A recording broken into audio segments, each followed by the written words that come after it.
pero es la única forma como de organizarnos.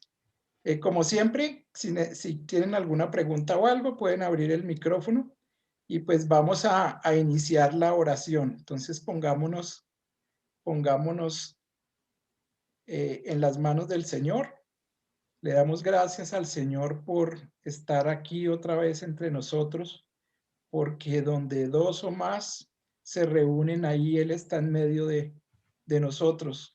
Podemos estar seguros que el Señor está aquí con nosotros porque nos reunimos en el nombre del Padre y del Hijo y del Espíritu Santo. Amén. Escucha mis palabras, Señor. Percibe mi susurro. Atiende mi grito de socorro.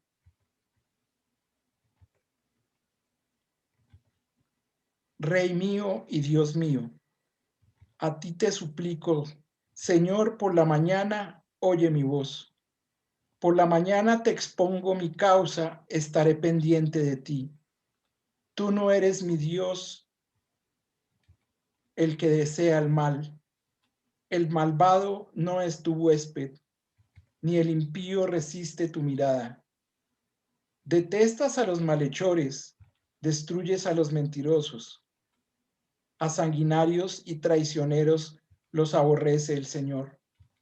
Yo, en cambio, por tu gran bondad, puedo entrar en tu casa y postrarme en tu santuario con toda reverencia. Guíame, Señor, con tu rectitud en respuesta a mis detractores. Allana tu camino ante mí. En su boca no hay sinceridad, sus entrañas son pura maldad. Su garganta un sepulcro abierto y su lengua portadora de muerte. Castígalos, oh Dios, que fracasen sus planes. Por sus muchos crímenes, expúlsalos, porque se han rebelado contra ti. Palabra de Dios. Este es un pedacito del Salmo 6 que me fascina, para ambientar un poco en donde estábamos. Ok, estábamos mirando el capítulo 2, terminando el capítulo 2, ¿no es cierto? Y me quedaron faltando los 3 últimos numerales por comentar. Entonces yo quería saber si alguno de ustedes tuvo tiempo de leerlo y le llamó algo la atención para que nos comente lo que le llamó la atención. Si alguien lo tiene ahí a mano, los últimos 3 numerales del capítulo 2. Sigue, Amparito. Alberto, ¿me puedes ayudar con el micrófono de Amparito, porfa? Un segundo, es que, a ver. Amparo Pucci. Ya pueden todos activarlo. Andresito, sí. Mira que yo estuve pues leyendo no solamente esa partecita, sino pues un poquito más, pero me llama mucho la atención la insistencia del Papa en lo que nuestro Señor quiere de nosotros para con nuestro prójimo.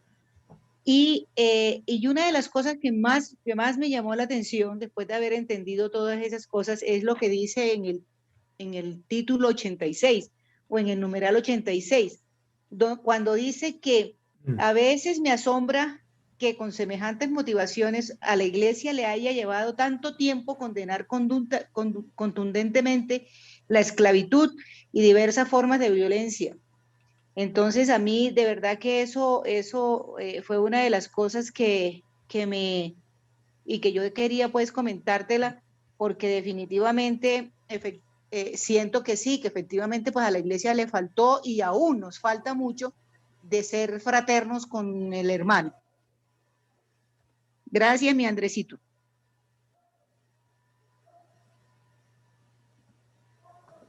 ¿Sí me escucharon? Sí. Sí, no escuchamos a Andrés. Andrés, no se te oye. ¿Quién cerrado el micrófono? Qué pena, es que había silenciado el micrófono.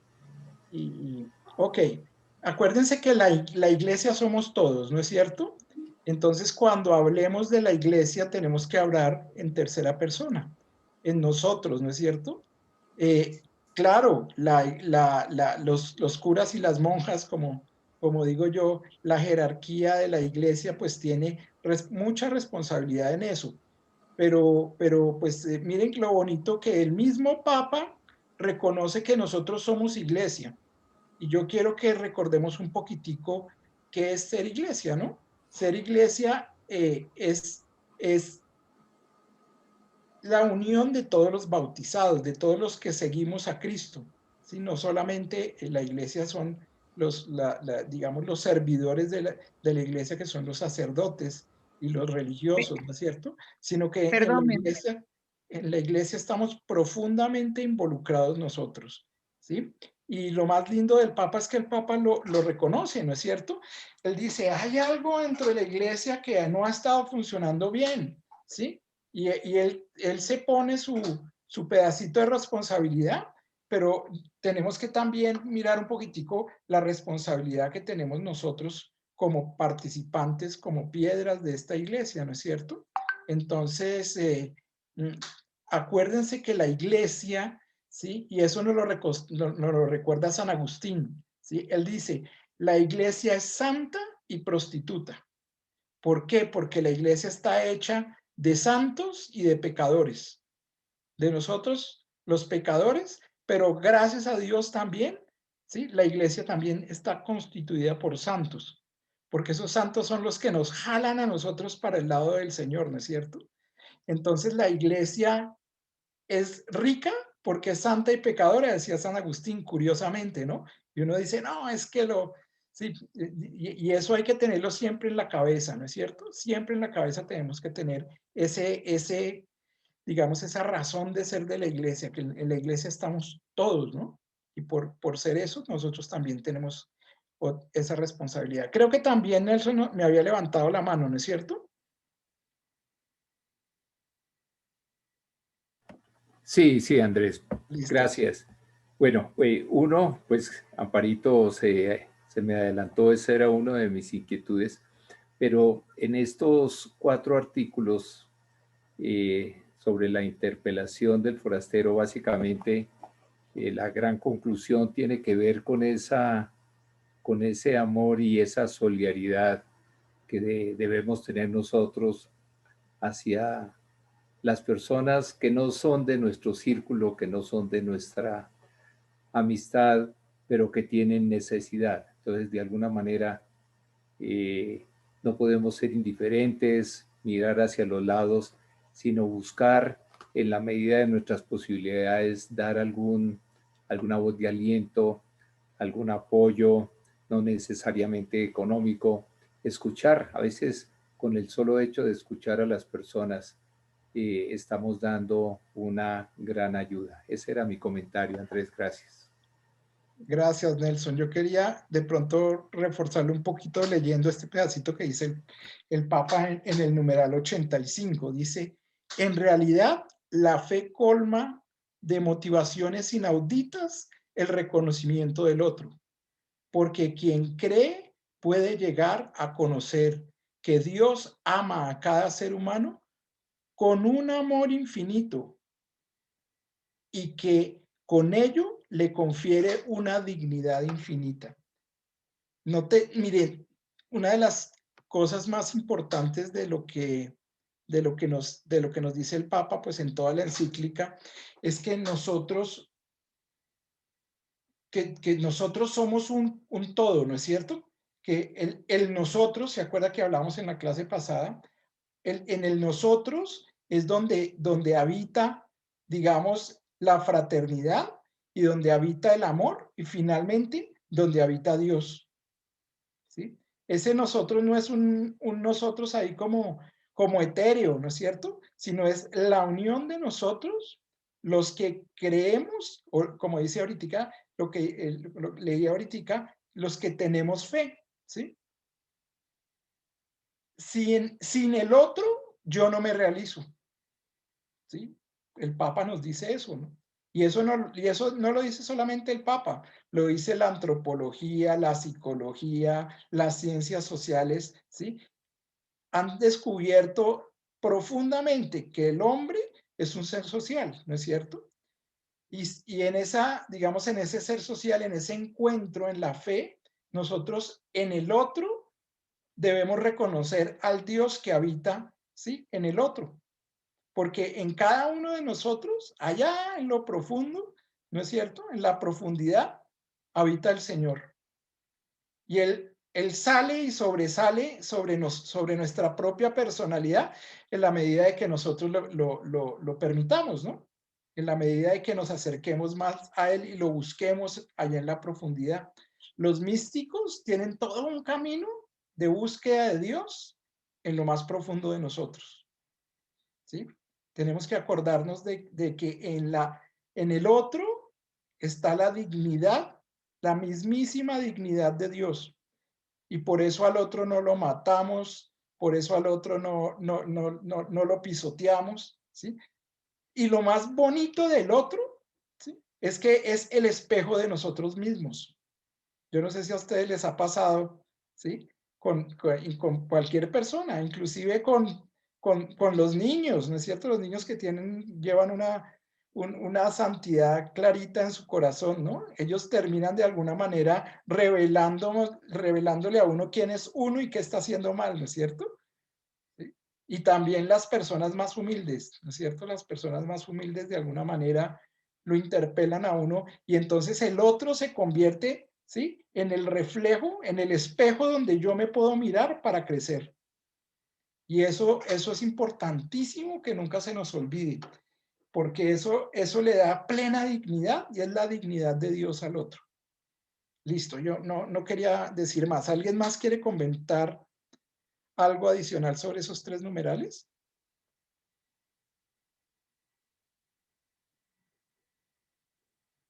Bueno, entonces vamos a pasar al capítulo 3.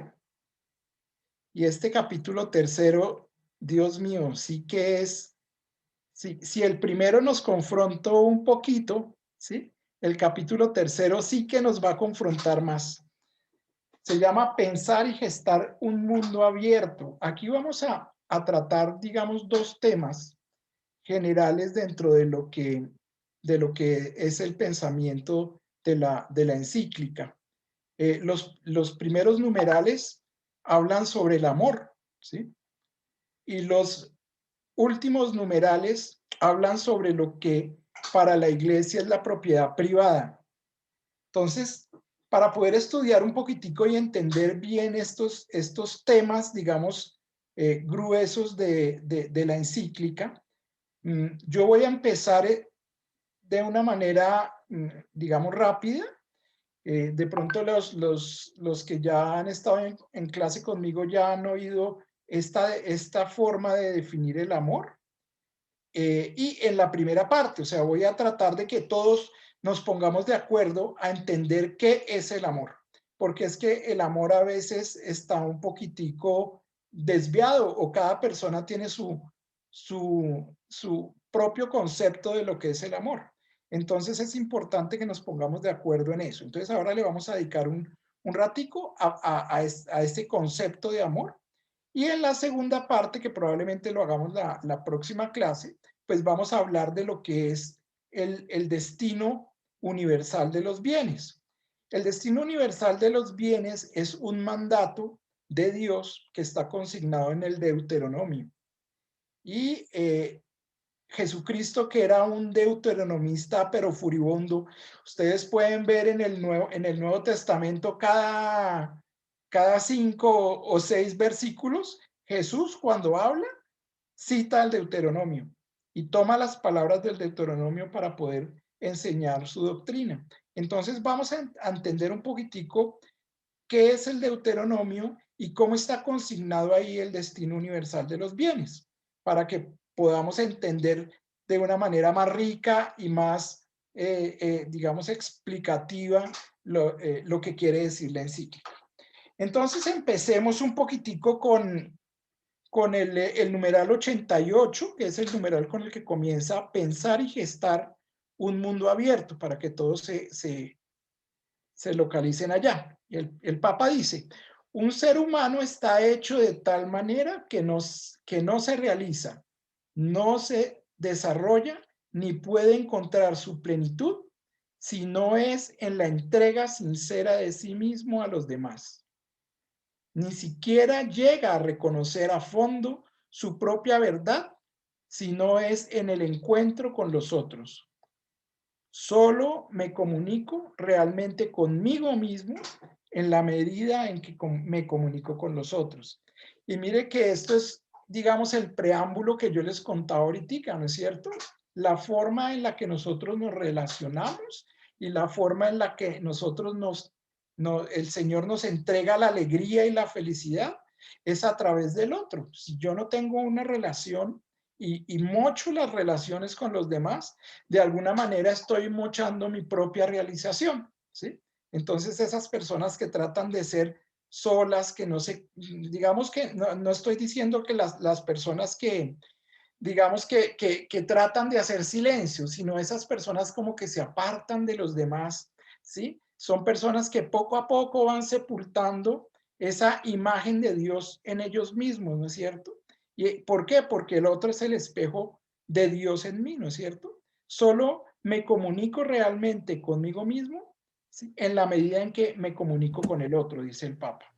No hay vida cuando pretendemos pertenecer solo a nosotros mismos y vivir como islas.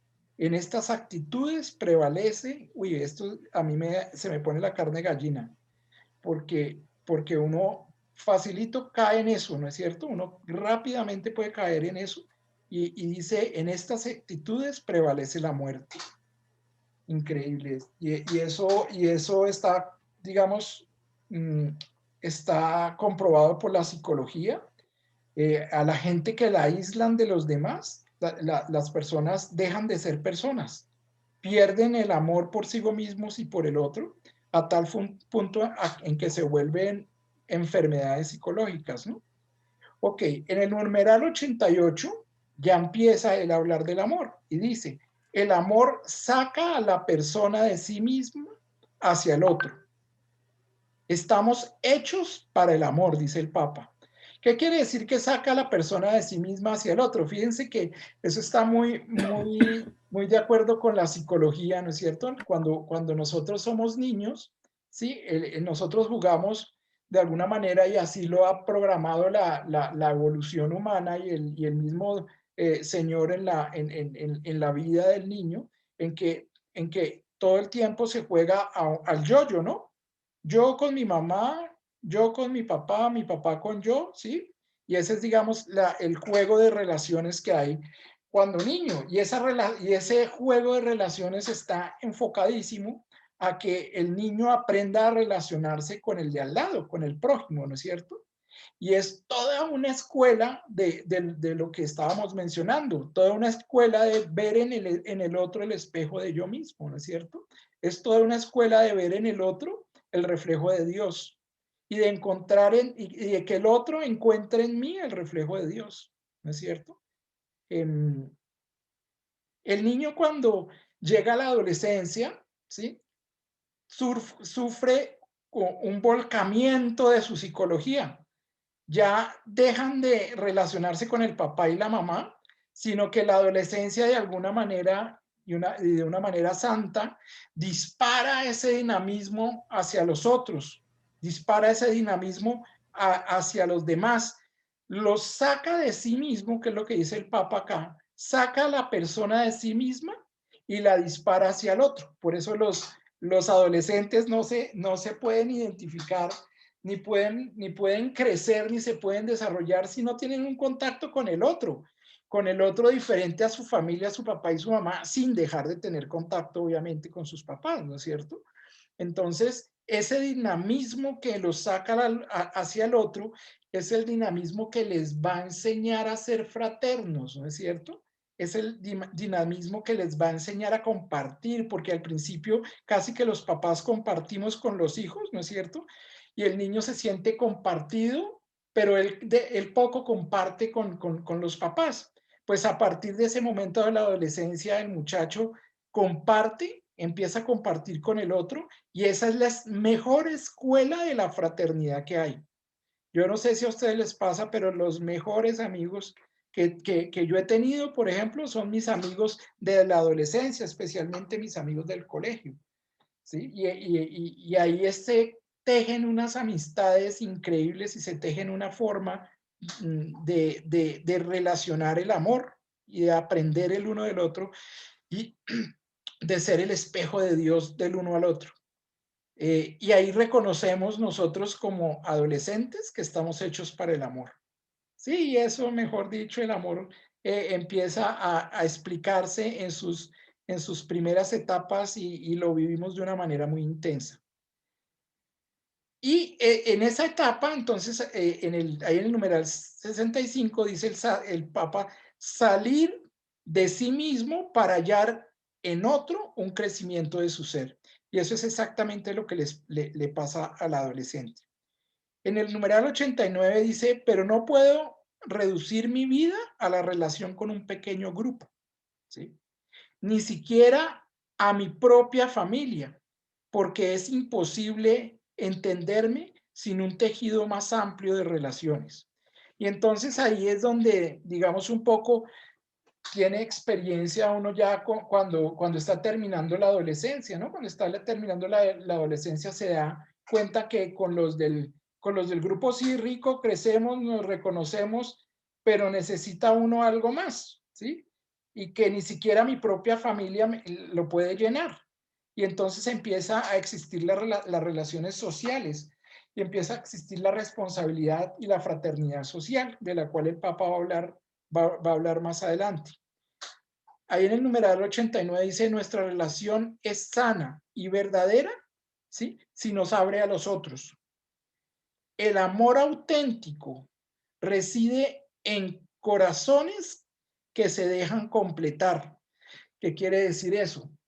Que si yo no estoy dispuesto a reunirme con el otro para ser complementado, ¿sí? No para yo complementar o para sobreponer o avasallar al otro, sino para que el otro me complemente, entonces ahí no hay una relación auténtica, ¿sí? Nosotros tenemos que relacionarnos con el otro en completa apertura a que el otro me complemente, que es complementar, que me regale lo que yo no tengo, que él sí tiene, ¿sí? Y de esa manera mata uno de los sentimientos más horribles que tenemos nosotros los humanos, que es el egoísmo, ¿no es cierto? Y la envidia. Eso de desear lo que el otro tiene porque yo no lo tengo y sufrir por eso es el más absurdo sentimiento que yo conozco, que todos lo hemos sentido. Porque yo nunca voy a tener lo que tiene el otro, ¿sí? Exactamente, ni el otro va a tener lo que yo tengo. Entonces la única forma de relacionarnos de una manera sana es complementándonos, ¿sí? Yo le doy lo que a él le hace falta, pero que él no tiene, y él me da lo que a mí me hace falta, pero que yo no tengo. Esa es una manera bien bonita de establecer las relaciones. Entonces el Papa dice, el amor auténtico reside en corazones que se dejan complementar. Abrir el corazón en círculos para volvernos capaces de salir de nosotros mismos, para acoger a todos. Y termina ese numeral 89 diciendo, los grupos cerrados y las parejas autorreferenciales que se constituyen en un nosotros contra todo el mundo suelen ser formas idealizadas de egoísmo y de mera autopreservación. Y acá voy a citar un poquitico una dimensión de lo que es el matrimonio, ¿no es cierto? El matrimonio en la sociedad, pues, tiene, digamos, varias formas de estar, pero la principal forma de estar del matrimonio en la sociedad o de la relación de pareja en la sociedad es que ahí esté Dios. Oigan esa responsabilidad tan tenaz que tienen hoy los casados y que yo tuve cuando estuve casado, ¿no? ¿Por qué? Porque es que la mejor escuela de amor es ver que su papá y su mamá se aman. Esa es la mejor escuela de amor para los niños. Y ese amor entre el papá y la mamá que se comparte a los hijos no se puede quedar ahí, es lo que dice el Papa. Y si se queda ahí en la familia típica gringa, ¿sí? Que la bella familia típica gringa de las películas, ¿no es cierto? No estoy criticando la familia gringa, sino un poquitico lo que uno ve en las películas de felicidad con el señor con buen trabajo, la señora con buen trabajo, los niños estudian y trabajan y van a la iglesia y de alguna manera viven aisladamente y no comparten con los demás. Y esa es, digamos, una de las cosas graves que hoy en día el Papa llama a que las familias hagan, ¿sí? Si yo tengo una familia donde hay amor, tengo que de alguna manera hacer que esa lámpara no se quede debajo del escritorio, sino que esa lámpara salga a iluminar al mundo. ¿Y cómo sale esa lámpara a iluminar al mundo? Pues compartiendo con el mundo, compartiendo el amor, dejando que Dios pase a través de la familia a las demás personas, a otra pareja que no funciona muy bien, o a una persona que está sola y la acompañan. Entonces es importante esa dimensión social del matrimonio y en ese sentido el matrimonio es un sacramento, ¿sí? En el que está Dios y en ese sacramento a partir de él, Dios se presenta a la familia y a la sociedad. Entonces, digamos, eso es un poquitico como el ejemplo de uno de los tantos ejemplos de esa, digamos, esa forma de amar. Ok, entonces fíjense que hasta aquí hemos hablado mucho de amor, pero no hemos definido el amor, ¿no es cierto? El amor desafortunadamente hoy está abocado tanto antropológicamente como filosóficamente a lo que llaman los filósofos un reduccionismo, ¿no es cierto? Entonces llegan y dicen, mire, del amor, solo la persona, ¿sí? De la persona, solo el cuerpo. Del cuerpo, solamente la sexualidad. Y de la sexualidad, solamente los genitales. Entonces, hoy en día los filósofos han postulado, digamos, los filósofos modernos, que hoy en día en la mayoría de la gente cuando se le habla de amor, lo primero que piensa es en las relaciones erótico-genitales. Y fíjense que a eso nos llaman las películas, las propagandas y absolutamente todo lo que trata de hablarnos del amor, ¿no es cierto? Que el amor erótico genital no es malo, ¿sí? Si está ejercido adecuadamente, ¿sí? Pero que no es solamente eso el amor, que es a lo que yo digamos, lo que les cuento hoy, que los filósofos contemporáneos llaman el reduccionismo del amor. Entonces, ese es, digamos, hoy en día el camino. Pero entonces, para poder definir esto, yo voy a contarles un poquitico algo que ya vimos detalladamente en el curso de Fratelli Tutti, y que ahí también llamo a las personas que me acompañaron a complementarme en lo que les voy a contar, y vamos a tratar de definir qué es el amor. ¿Les parece? Para eso entonces y ese amor lo vamos a tratar desde dos puntos de vista, ¿no? Primero, desde el punto de vista antropológico humano, o sea, nos vamos a apoyar en una ciencia que se llama la antropología para tratar de esquematizarlo, ¿no es cierto? Eso no quiere decir que ahí se agote el amor, pero es una forma de esquematizarlo y que todos hablemos por lo menos el mismo lenguaje. Y cuando hablemos de amor, que vamos a hablar más adelante, y yo creo que toda la encíclica habla de amor, ¿sí? Podamos ser digamos, puntuales en la forma de expresarlo o de criticarlo, ¿no? Aunque el amor yo creo que no tiene crítica, el amor verdadero. Pero bueno, esa es la forma como vamos a abocarlo. Y la segunda forma, digamos, es que yo, digamos, no hago nada de filosofía ni nada de antropología, sin meter a Dios en la cucharada, ¿no es cierto? Entonces nos vamos a basar en otra ciencia, ¿sí? En otra ciencia que se llama la teología, ¿sí? Para poder acercarnos también a la realidad. Además, el amor es una realidad trascendente que no la podemos coger, ¿no? Es una realidad que no la podemos captar con los sentidos, ¿sí? Acuérdense que hay realidades que uno puede captar con los sentidos, que son las que puede uno o ver, o tocar, o oír, o oler, ¿no es cierto? Con los 5 sentidos. Pero hay otras realidades que existen, ¿sí? Pero que no podemos captar con los sentidos. Pero de alguna manera experimentamos que existen, ¿sí? Una de esas es el amor. Y esas realidades se llaman las realidades trascendentes, ¿sí? Otro ejemplo de realidad trascendente, por ejemplo, la honradez. La honradez no la puedo coger, ni la puedo comer, ¿no es cierto? Ni la puedo ver, pero sí la puedo experimentar. Y en general, todas las virtudes son realidades que se pueden captar porque sabemos que existen. La paz es otra, ¿no es cierto? La paz, uno dice, no, es una paloma, no, pues es el símbolo de la paz, pero en realidad la paz no la puedo ver ni la puedo coger, ¿no es cierto? Sino la experimento. Y todos sabemos lo que es tener un minuto de paz o un segundo de paz o un año de paz, ¿no es cierto? Y esa realidad sabemos que existe.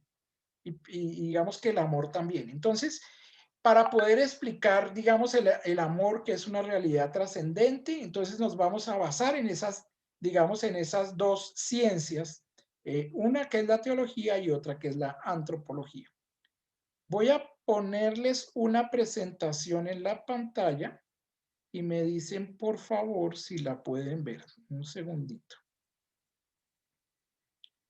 Un segundito.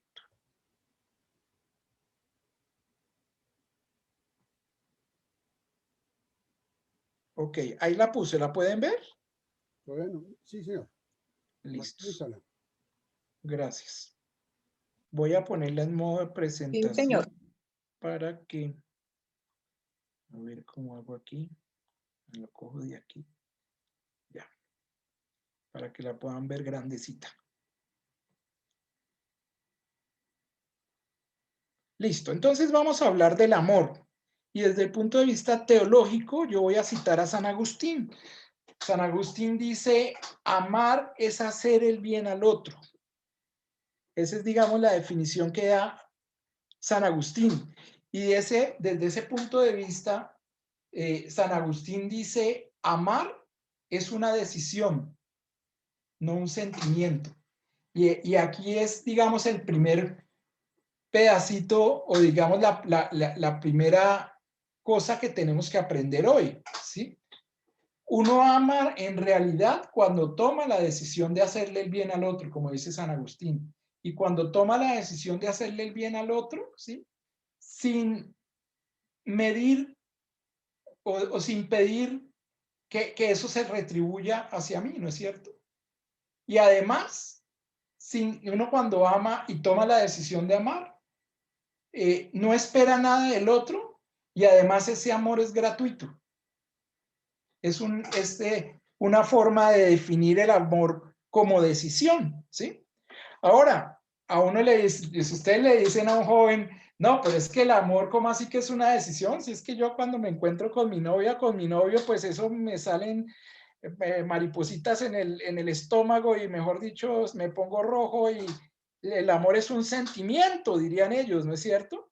Y sí, el amor se puede manifestar como un sentimiento, pero desde ese punto de vista el amor no es un sentimiento. Y vamos a ver un poquitico eso, ¿sí? Porque también el reduccionismo del amor, ¿sí? Además de llevarlo hacia las relaciones erótico-genitales, también llevan a pensar que el amor es un sentimiento. Y el sentimiento es la acción, diría yo así, humana más efímera que hay. Porque el sentimiento es que me gusta hoy, ¿no? Y hoy me gusta verde, pero mañana me gusta amarillo, ¿sí? Hoy me gusta con sal, pero mañana me gusta azucaradito, ¿sí? Entonces, si el amor fuera un sentimiento, entonces el amor no existiría, porque nosotros los humanos somos más variables en los sentimientos que todo, ¿no es cierto? Entonces vamos a tratar de clasificar ese amor, ¿sí? Entonces, la antropología dice que hay un amor de atracción, ¿sí? Ese amor de atracción es un amor erótico, biológico, desde cierto punto de vista instintivo, y la experiencia en este tipo de amor, ¿sí? Es que dura poco y está limitado a algunas personas, ¿no es cierto? O sea, si una persona de alguna manera tiene algún problema biológico para amar, entonces desde ese punto de vista, pues no podría sentir ni dar amor, ¿no es cierto? Otra clase de amor es el amor de decisión, que era como el que estábamos hablando ahorita para San Agustín, ¿no es cierto? El amor de decisión es el que el Señor nos pide y en el que debe terminar todo amor.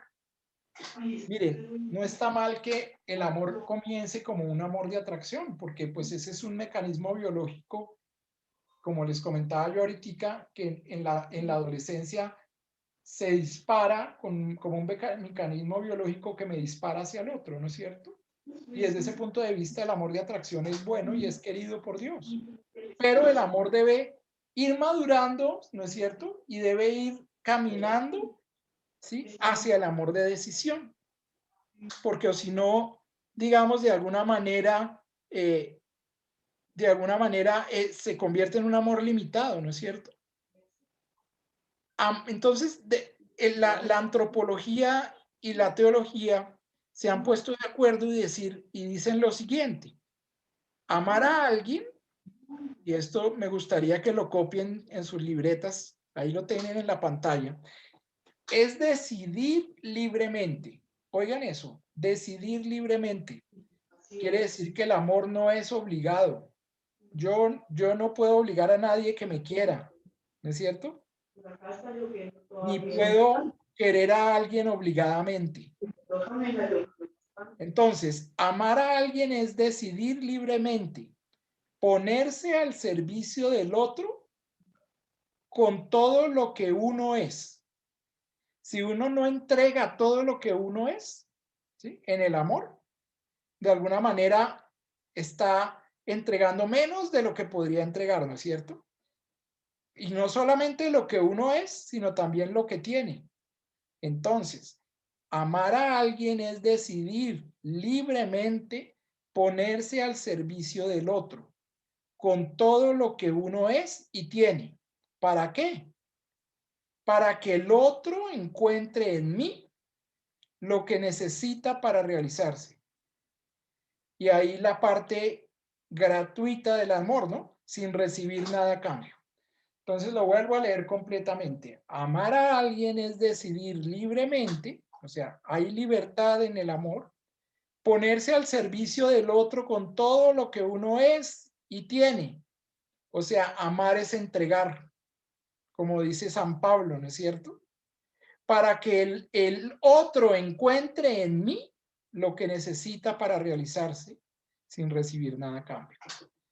Yo creo que esta es una de las, digamos, bellas definiciones del amor que yo he podido encontrar en muchos libros que me he leído al respecto, porque esa definición engloba todas las formas de amar. Entonces aquí ustedes me dicen, uy, ¿cómo así, Andrés? ¿Qué formas de amar? Entonces, pues sí, ahí veíamos que el amor de atracción se puede manifestar de muchas formas, ¿no es cierto? Y que el amor de decisión también. Miren, para esto les voy a hacer una analogía. La energía eléctrica es una, ¿no es cierto? Esto es una analogía, no que el amor sea una energía, ¿no? Sino que la energía en la nevera se expresa como frío, en la plancha como calor, en el bombillo como luz, ¿no es cierto? Pero en el fondo es la misma energía. Y lo mismo le pasa al amor, ¿sí? Análogamente, no que sea una energía, ¿no es cierto? Sino análogamente, el amor tiene varias formas de expresarse, ¿sí? Y entonces vamos a mirar cuáles son las diferentes formas de expresión del amor, también definidos por la antropología y la psicología, que de alguna manera nos van a reflejar cómo llegaron ellos a esta definición de qué es amar, ¿no es cierto? Entonces vamos a avanzar ahí. Entonces, formas de manifestación del amor. Aunque el amor es uno, tiene diversas formas de manifestarse. Entonces, la primera, el amor conyugal. El amor conyugal es un amor entre esposos. Y oigan esto, es la única forma que está caracterizada por la relación erótico-genital activa. Los esposos, y oigan esto, los que tienen pareja y tienen y llevan una relación conyugal, los esposos deben ser amantes y manifestar su amor en la relación sexual. Por eso la Iglesia Católica dice que una causal, por ejemplo, o una forma de decir, oiga, usted no se puede casar, es si la pareja no puede ejercer la relación sexual, ¿no es cierto? Porque esa forma conyugal es la que, digamos, la que lleva a los esposos a ser amantes, ¿sí? Y manifestar en el amor, en esa forma de amarse, el amor sexual. Obviamente no es lo único que hay dentro de la pareja. La sexualidad sacramentalizada, oigan esto, es presencia de Dios. Él se hace presente en los esposos como fuente de vida o fecundidad. Por eso la genitalidad es sagrada, ¿no es cierto? Porque en la genitalidad que se ejerce en una pareja, pues está el acto creador de Dios, que llamamos aquí la fecundidad. Y eso, digamos, a eso están llamados pues todas las parejas o todos los que estén llamados a convertirse en pareja. Por eso la Iglesia Católica dice, oiga muchachos, por favor, traten de no ejercer relaciones erótico-genitales durante su noviazgo, porque el noviazgo es para conocerse, ¿no es cierto? Y cuando se conozcan, entonces sí tomen la decisión y vayan a llevar a su relación de pareja conyugal a un siguiente nivel, ¿no es cierto? Que es ese nivel de fecundidad, es ser las manos de Dios para que haya fecundidad en el mundo. No solamente fecundidad, digamos, biológica, ¿no es cierto? Sino también fecundidad espiritual y moral, ¿no es cierto? Porque habrá muchas parejas que no pueden tener hijos, ¿sí? Pero tienen muchos hijos regados en todas partes. Yo conozco parejas que no han podido tener hijos, unas que adoptaron y tienen hijos adoptivos regados por todas partes, y otras que resuelven ser esa fecundidad espiritual para las demás parejas, ¿no es cierto? Vida comunicada y donada, o sea, esa es otra característica del amor conyugal. Una es la fecundidad, la otra es la vida comunicada y donada, que la llama filiación, la antropología la llama filiación. ¿Eso qué quiere decir? Los hijos tienen la vida de sus padres y en ellos está presente el Hijo de Dios Jesucristo nuestro Señor. Por eso los hijos están llamados a hacer lo que hizo Jesucristo con Dios Padre, ¿no es cierto? La relación de los hijos con los padres debe ser una relación iluminada por la relación de Jesucristo con Dios Padre. ¿Y cuál es la relación qué es lo que, digamos, caracteriza la relación de Jesucristo con Dios Padre? La obediencia. Increíble, ¿no? Entonces los hijos, de alguna manera, están llamados a obedecer a los papás, ¿no es cierto? También el amor conyugal es comunidad que comunica el amor. Es donación de amor que se da y se recibe.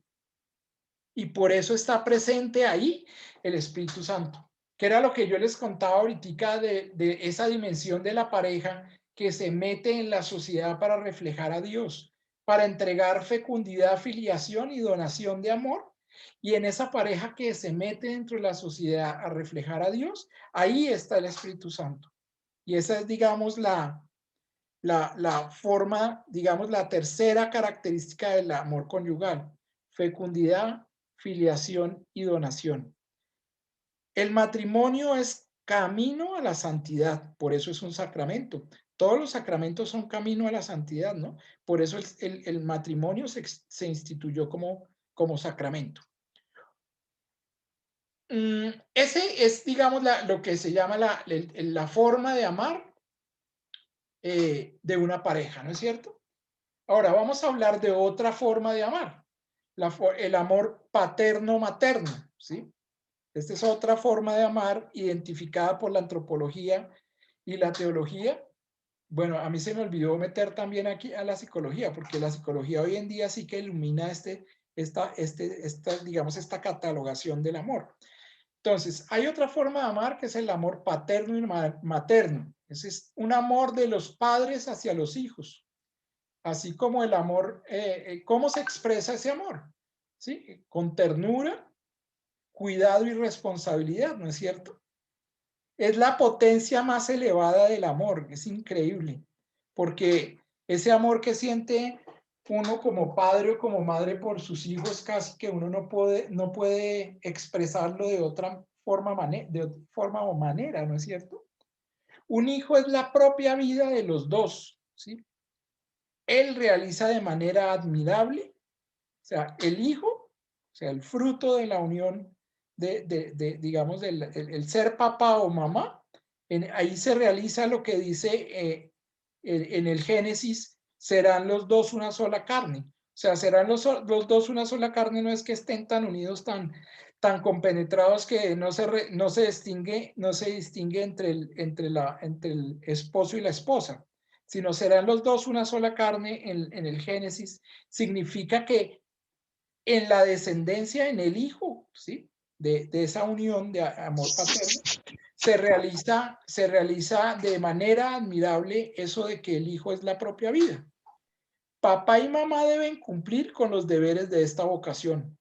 Y ahí pues llamo a la crítica hoy en día de esta sociedad donde hace unos años yo leí un libro de Leonardo Boff que se llamaba El siglo XX, una sociedad sin padre, ¿sí? Pero yo diría también que el siglo XX es una sociedad sin padre y sin madre. ¿Por qué lo decía Leonardo Boff? Porque decía, mire, hoy en día los hombres están dedicados a acostarse con cuanta mujer quieren y a engendrar hijos en cuanta mujer quieren, ¿no es cierto? Y cuanta mujer adquieren. Pero eso ya no es solamente, digamos, una forma de actuar del hombre. Hoy en día, y el hombre abandona de alguna manera a la mujer y para dejar esa sociedad sin padre, pero hoy en día también existe la mujer que de alguna manera abandona la sociedad, o sea, deja a sus hijos para dejarlos en manos, qué sé yo, de las abuelas o del papá también, ¿no es cierto? Entonces, papá y mamá deben cumplir con los deberes de esta vocación. ¿Cuáles son los deberes? Ternura, cuidado y responsabilidad. Y oigan esto, ¿sí? Aunque esto es bien claro para nosotros, pero parece que no es muy claro para todo el mundo. Excluye toda atracción erótico-genital.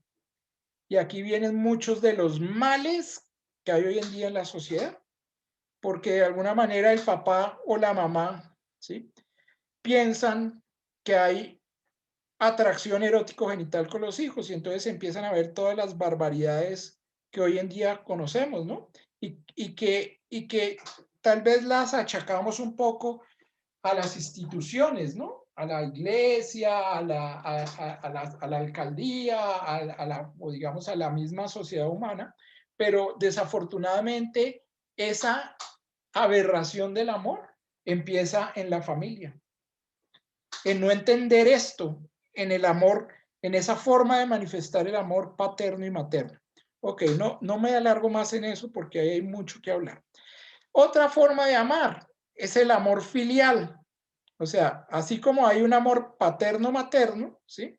Entonces hay un amor filial, que es el amor de los hijos hacia los padres, ¿sí? Ese amor, ¿cómo se expresa? Ya lo dije ahorita Se expresa como cariño, gratitud, respeto y obediencia, a ejemplo de Jesús. Miren, papás, y yo no sé si alguna vez alguien se los había dicho, si usted pretende ser amigo de sus hijos, está violando la forma de amor paterno y materno. Miren, hijos, si ustedes pretenden ser amigos de sus papás, están violando la forma del amor filial. ¿Y por qué se los digo? Porque hay otra forma de manifestación del amor, ¿sí? Que es el amor de amistad. En el Eclesiástico capítulo 6, versículos 14 al 17 dice, el verdadero amigo es un don de Dios. El que encuentra un amigo encuentra un tesoro. En el capítulo, bueno, San Juan, bueno, hay otra parte también que habla del amor de amistad en el capítulo 9. San Juan en el capítulo 15, del 14 al 15 dice, ya no los llamo siervos, sino amigos. Y aquí vamos a tratar de definir un poco qué es el amor de amistad. Es la forma más elevada de amar. Se da por una total identificación de las personas. ¿Qué quiere decir? Piensan lo mismo, sienten parecido, tienen los mismos criterios. Y por ahí dice San Agustín, un amigo es un alma que habita en dos cuerpos. Es increíble. La amistad yo creo que todos la hemos experimentado. Involucra unos valores interesantísimos, involucra dentro de los más altos valores cristianos, la fidelidad, la perseverancia, la honestidad. Uno al amigo no lo engaña, ¿sí?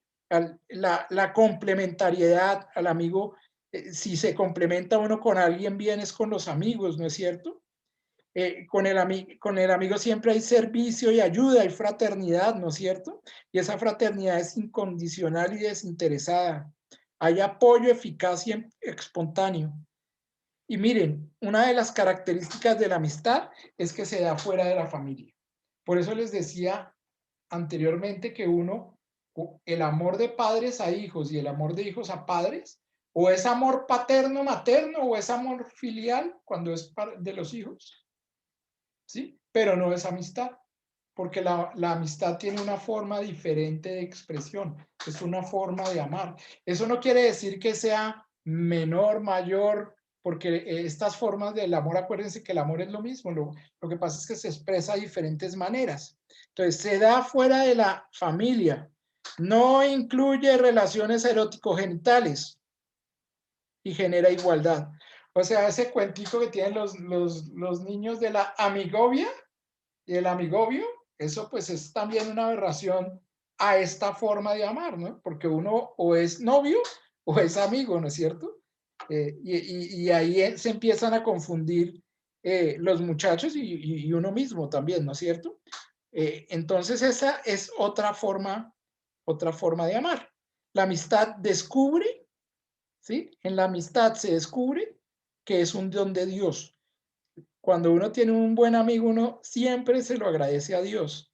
Y miren que uno al final de la vida, yo no sé cuántos, pero yo ya me siento como terminando mi vida. Bueno, no sé hasta dónde me llegue el Señor, pero al final de la vida descubre uno que los verdaderos amigos los puede uno contar en los dedos de la mano, ¿no es cierto? A veces de una sola mano. Ok, y hay otra forma de amar que es el amor de caridad o universal.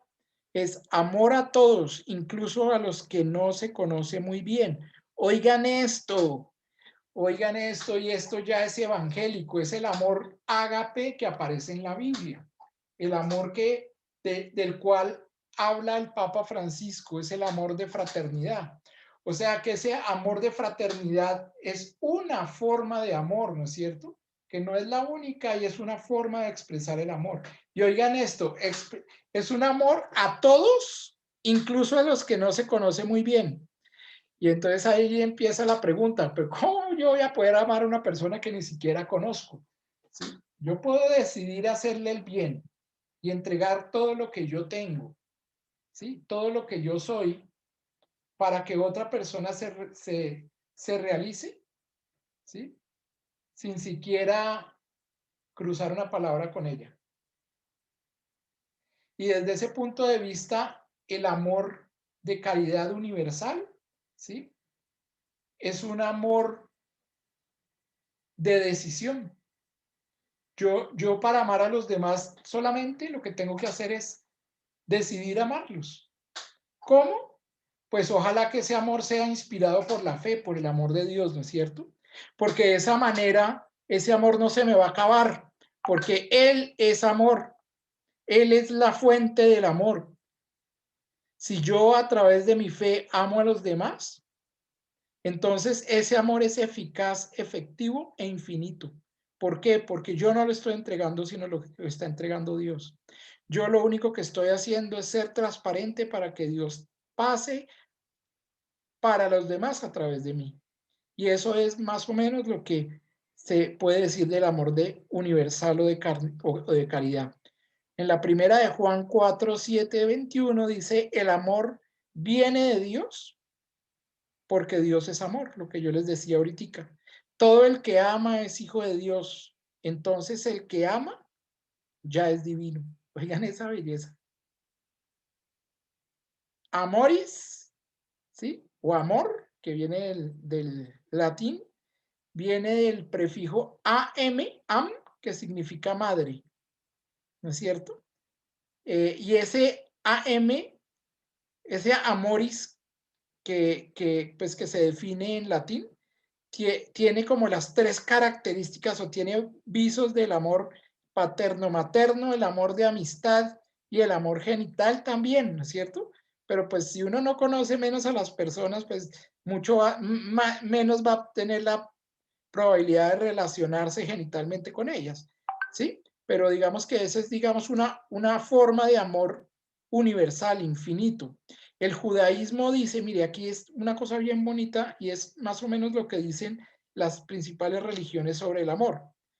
Aquí para terminar rápidamente, porque ya se nos está acabando el tiempo. El judaísmo dice, el amor es un mandato fruto de la alianza de Dios. En el Islam, el amor, este tipo de amor, ¿no? El amor de caridad, es un estado del alma que trasciende los sentidos y es esencialmente divino. Y dice en el Corán, cuando ames, yo seré tus ojos, dice Alá. En el hinduismo dice, tiene un rostro masculino y femenino, porque ustedes saben que en el hinduismo es politeísta y tienen dioses masculinos y femeninos, para personalizarlo, para llevarlo a sus dioses y entregarlo al hombre. En el budismo, que es una religión sin Dios, dice, es la fuerza que nos mantiene conscientes, es la causa de la alegría, la bondad, el gozo y la pasión. Y en los pueblos indígenas latinoamericanos dicen, es la tierra que sustenta nuestras vidas, es la Pachamama. Y en nosotros los católicos, cuando amamos, ponemos a Cristo y entonces amamos de una manera tan distinta porque Dios y Cristo nos enseñan la forma universal de amar, cargado de misericordia, y ustedes ya saben exactamente qué significa misericordia. Dolor de las entrañas, compasión y solidaridad, que es el amor de acción. O sea, para nosotros los católicos, el amor siempre está en acción. El amor vivo nos llevará siempre a ser santos. Y eso es lo que quiere Dios de cada uno de nosotros. Bueno, yo creo que con esto hice no digamos la definición porque no me gusta decir definición, pero sí un acercamiento a lo que las ciencias sociales y la teología piensan del amor. Y yo creo que eso nos centra mucho en lo que sigue de ahora en adelante, porque es que el Papa nos va a pedir amar a los demás y nosotros nos vamos a preguntar, como decía Alberto hace 8 días, oiga, pero es que amar a los demás no me va a alcanzar mi billetera porque en cada esquina uno quisiera darle platica a todo el mundo, ¿no es cierto? Pero entonces ahí toca un poquitico mirar y aprender del Papa Francisco y de la encíclica cómo quiere él que amemos a los demás y cómo quiere sobre todo Dios, porque eso es lo que quiere el Papa Francisco con la encíclica. Entonces, bueno, tenemos como unos 15 minuticos para que conversemos, entonces hablamos los micrófonos y el que quiera comentar algo, expresar, que si no está de acuerdo con algo de lo que dije bien, pueda decirlo, que pues igual yo no soy la última palabra, yo simplemente estoy tratando de mostrarles, digamos, mi experiencia al lado de eso. Y pues no. Entonces, ¿quién quiere hablar? Sigue, Carlitos. No, No por el boy. está Todo estuvo cuadrando la muy lindo. pantalla. Ah, bueno. Andresito, Sí, cuéntame. fíjate, Andrés. Ay, perdóname, Hans. Hans quiere hablar. Si quieres, Hans, tú primero. Hans, si quieres, puedes abrir tu micrófono y hablar. Ahí todo, eso, ya lo tienes abierto. Bueno, del amor han hablado ya mucha gente y todos los tiempos, inclusive los filósofos griegos también hablaron del amor y lo cualificaron. Y lo cualificaron en 3 estados. El más bajo era el amor carnal. Después, la segunda categoría era el amor que sentimos padres, hijos, madres, amigos, familia en general. Este es el amor que tú también hablaste. Pero el más alto amor es cuando yo estoy dispuesto a dar la vida a otra persona. O por una, como digo, por una cuestión cristiana. Y la Biblia está lleno de mártires que dieron la vida por el Señor. Y eso no es cualquier cosa, porque nosotros todos tenemos un instinto de conservación. Nadie se arrima donde ve peligro. Y este instinto de conservación, para estar uno dispuesto a dar la vida por otra persona, es la fortaleza que es un don del Espíritu Santo, porque sin esto no somos capaces. Y fuera de eso también hay personas que le dieron la vida a cuentagotas, todos los días sirviendo al prójimo. Este también es un amor. Mirando ahí un ejemplo que era la Teresa de Calcuta, por ejemplo. Entonces, este era mi comentario que quería yo hacer respecto a la boa. Gracias. Bueno, hasta luego. Gracias, Hans, muy válido, muy Aquí, bien.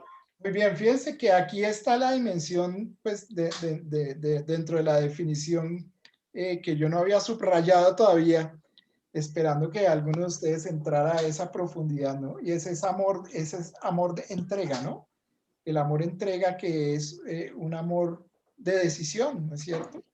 Yo quisiera, sí, pues, no alargarme mucho, pero mire, el amor que tenían los apóstoles a Jesucristo, a su maestro, fue tan grande, y oigan esto, y a mí se me pone la carne gallina cuando lo digo, que todos dieron la vida por él. No solamente él dio la vida por nosotros. menos Juan.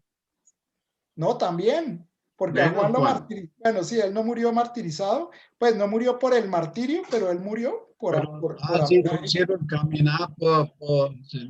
caminar por el fuego, sí, correcto. Exactamente. Bueno, no hablo más, sigan ustedes. ¿Quién más quiere hablar? Que mire que lo rico es compartir. Gracias, Hans. ¿Cómo lo quito ahora eso? Ahí les Ahí ya. quitas otra. Eso, ahí. Perfecto. Ahora sí. Muy agradable volver a oír a Hans y participar de sus comentarios que son muy interesantes. Yo llegué tarde porque me quedaron mal con una cita telefónica, pero bueno, llegué, Andresito. No te preocupes, Olguita, que estamos grabando y te la voy a volver. Por favor, eso te iba a pedir, por favor. Listo, muchas gracias, Olguita. Andresito, Sí. nosotros, este amor definido por la antropología, que habla del amor de atracción, que es instintivo y que dura poco, ese amor se puede considerar como un amor de conservación de especie. El instinto de conservación de la especie podría catalogarse de esa manera, o simplemente se puede quedar ahí en que es la atracción y pasa la atracción y se acabó. Sí, definitivamente. Es una forma, digamos, es una forma de catalogar ese primer impulso amoroso, ¿no? Que no es malo, o sea, el instinto lo creó Dios en el hombre, ¿no? Y pues seguramente la razón biológica para eso puede ser que sea el instinto de conservación de la especie, ¿no es cierto?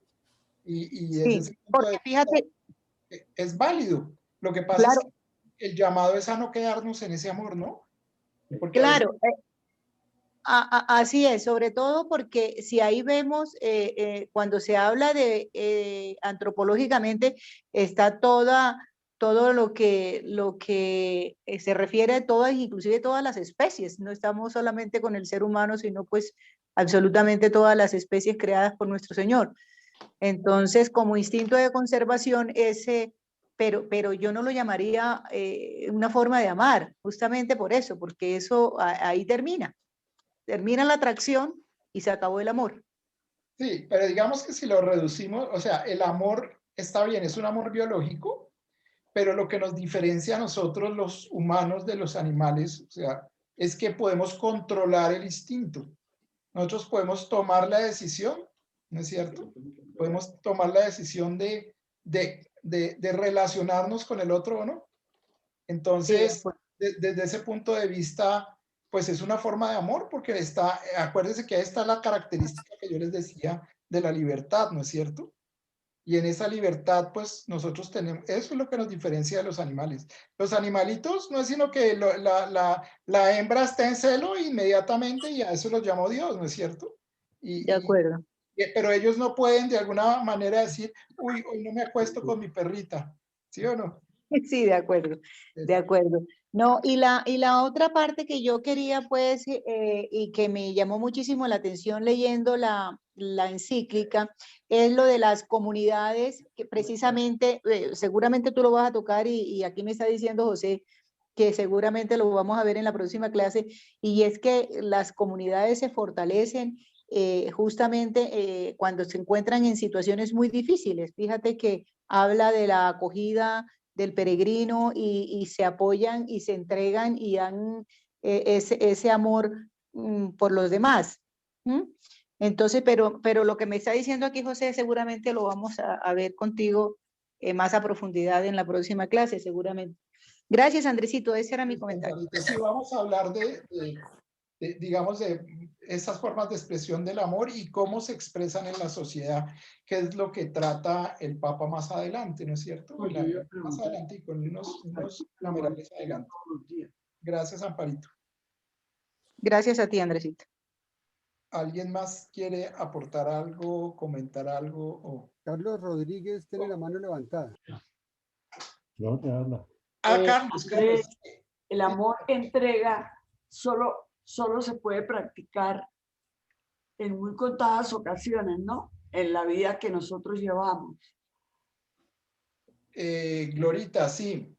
El amor siempre termina en una entrega, ¿sí? El amor cuando es auténtico siempre termina en una entrega.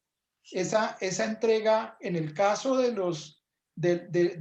la pareja, digamos, es una entrega a través de las relaciones erótico-genitales, Bueno, y una entrega de vida completamente, ¿no es cierto? Y en el caso de las otras formas de amar también termina en entrega, ¿no? Porque uno de alguna manera se le entrega a los amigos, ¿sí? Se le entrega al papá, se le entrega a la mamá. El amor es una constante entrega, diría yo. Es un constante dar sin esperar nada a cambio, ¿no es cierto? Dar por amor y por decisión al otro y en libertad. Sí, porque yo pensaba que solo se practica el amor conyugal y el amor filial. Perdóname, no te entendí bien Solamente se practica el amor filial y el conyugal. O sea que solamente la entrega se practica en esas dos formas de amar. Pues en mi vida personal no tengo en qué otra forma, porque no voy a ver a ningún pobre, ni me relaciono con medio mundo, no. Entonces es con mi esposo, mi hijo y uno que otra persona que se relaciona, un amigo. El amor de Dios. Es puro amor filial, el resto es el amor de Dios. Sí, está bien, mira, pues ese amor de familia está bien, pero mira que tú también me dices, y uno que otro amigo, entonces claro que tienes esos amigos que yo decía que cuenta uno en los dedos de la mano, ¿no es cierto? Seguramente ese amor lo expresas de otras maneras y digamos que nosotros de alguna manera estamos llamados, ¿sí? A ejercer varias formas de expresión del amor. ¿Cuáles? A las que tengamos vocación, ¿sí?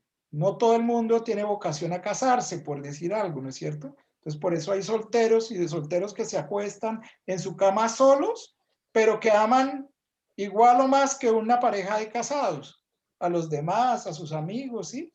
Conozco personas así. O hay parejas de casados como ustedes que son un ejemplo para el barrio y para la sociedad, ¿no es cierto? Porque a través de ustedes pasa el amor y esa es digamos, la vocación que de alguna manera el Señor les ha entregado. Y ahí de pronto es el llamamiento de un poquitico aquí es a que miremos qué otras formas de amar podemos practicar, ¿no? Pedirle al Señor, Señor, dame la vocación de amar. Y en esa vocación de amar de la mejor manera en todas las formas. Eso no quiere decir que uno tiene que amar en todas las formas, pero digamos que en la manera en que te realizas, que te relacionas con los otros, sea tu esposo, sea tu hijo, sea tu amigo, ahí estás realizándote tú y ayudando a que los demás se realicen. Y ahí esa es, digamos, lo que significan las formas de amar, digámoslo así. Ah, bueno, muchas gracias, Andrés. Oye, Andresito, se me viene a colación, digamos, esa relación que se desarrolla entre un ser humano y un pet, un gato, un perro, un caballo. Dice, amo a mi caballo, amo a mi perro. A mi perro, y se mueren, lloran. ¿Qué se le puede? Es un sentimiento. ¿Eso es un amor filial? No. Pues miren que yo pienso que el animalito, ¿sí? De alguna otra, o de alguna manera, si el animalito, si tú en el animalito te sientes amado o amada, ¿sí? En ese animalito está la presencia de Dios, que te está diciendo te amo. Cuando te bate la cola así y llegas a la casa, te está diciendo de alguna manera te amo, ¿sí? Sí. Y él está siendo transparente porque él también es criatura de Dios, ¿no es cierto? Y desde ese punto de vista nosotros somos responsables de él y por eso le tenemos que dar de comer y recogerles el popó y limpiarles el chichi, ¿no es cierto? Y ese amor, y en ese sentido ese amor es sano, ¿sí? Es un amor que es complementario también porque de alguna manera le está entregando a uno algo que le falta, ¿sí? Y uno le está entregando a ellos también algo que le falta, porque ellos yo creo que también sienten el cariño y el amor y el cuidado de nosotros, ¿no es cierto? Sí. Pero miren que la Biblia es muy clara con eso. Dios le entregó toda la creación y todos los animales al hombre, ¿no es cierto? En la creación, en los primeros capítulos del Génesis. Pero el hombre no encontraba ahí su realización, su complemento. Sí. No. Y entonces creó a Eva de la costilla de Adán, ¿sí? Y eso tiene un significado. Y el significado de eso es que él creó, ¿sí?, al complemento del hombre, que es otro hombre, hombre-mujer, ¿no? Y por eso la exclamación de Adán cuando vio a la mujer, esta sí que es carne de mi carne y hueso de mis huesos, porque él ahí descubrió que sí lo puede complementar perfectamente, ¿no es cierto? Y ahí Eva es la figura del otro, ¿sí? No es la mujer, no es la mujer para el hombre, aunque también, pero es la figura del otro para el hebreo, ¿sí? Ella, ¿sí? Isha es como la figura débil de Ish, ¿sí? Que es la palabra hebrea que se usa ahí en el Antiguo Testamento para expresarlo. O sea que es el otro el que me complementa. Y desde ese punto de vista, pues los animales no nos complementan, nos ayudan, ¿no es cierto? Nos expresan el amor de Dios, pero no podemos pretender que nosotros complementemos a un animal y un animal nos complemente a nosotros, porque eso, digamos que de alguna manera es una desviación natural de la forma como Dios nos creó, ¿no es cierto? Nosotros nos complementamos es con el otro. Sin embargo, Andrés, fíjate, cuando uno tiene una pareja y lo ve con sus padres y muere uno de ellos, que la soledad de quedarse solo, no tener una compañía y estando acostumbrados pues a ese amor filial y ese amor de esposos. Muchas veces en los animales encuentran la compañía para el resto de sus días, ¿no? Muchas personas terminan ahí. Entonces, que sea la extensión del amor del esposo o la esposa, no, pero es un complemento. Sí, es un complemento, pero siempre llevemos en la cabeza que no es el complemento perfecto, ¿no? Ah, sí, pero casi, ¿sí? Casi que lo llenan, ¿no? Exacto, casi que nos llena, pero no es el complemento perfecto. Ese es, digamos, como el mensaje. Bueno, qué pena con ustedes, pero ya son las 5:20 y ya nos toca entregar la sala para el rosario. Entonces, bueno, que Dios nos bendiga en el nombre del Padre. Muchas gracias, Andresito. Buena tarde. Gracias, Andrés. Muy lindo. Muchas gracias, Andresito.